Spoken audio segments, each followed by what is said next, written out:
Sinisiyasat na namang pulis ang CCTV footage ng tangkang pagnanakaw ng 4 na suspect sa isang supermarket sa Pasig City. 4 ang namatay ng magkabarilan, kabilang ang 2 gwardiya at isang empleyado ng supermarket. Balita hatid ni Michael Fahati.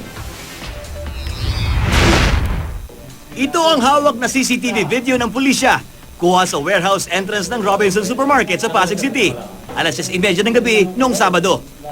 Kita sa video ang 4 na suspect na pumasok at nagtangkang magnakaw sa loob ng Treasury Office.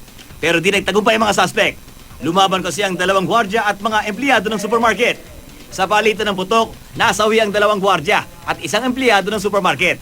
At dahil sensitibo at gagamitin sa paglilitis ang kabuuan ng mga eksena, hanggang dito na lamang ang maaaring ipakita ng PNP.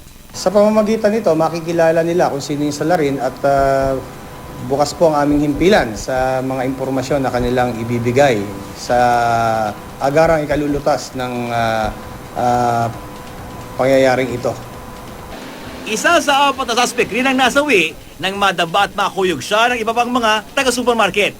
Batay sa investigasyon ng Pasig PNP, ang nasawing suspect ay nakilala sa pangalang Hernani Lupera Jr., dating security guard sa supermarket na ito at galing sa isang security agency kung saan konektado ang 2 nasawi. Na nagkaroon ng pagkalito o nataranta yung pinaka-leader nila na naging sanhi para mamaril siya at yung 3 namang kasamahan niya naguluhan, nataranta na rin at iniwan itong pinaka-leader nila kaya na-overpower nga siya. Pasado alas 10 ng gabi noong Sabado nang pasukin ng mga suspect na naka-helmet ang supermarket matapos tutukan ng baril ang isang empleyado. Ang mga nasawi sina Lady Guard Melanie Belga at Frederick Perez Jr.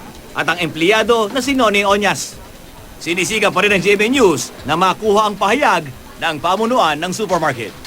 Michael Fahatin, GMA News.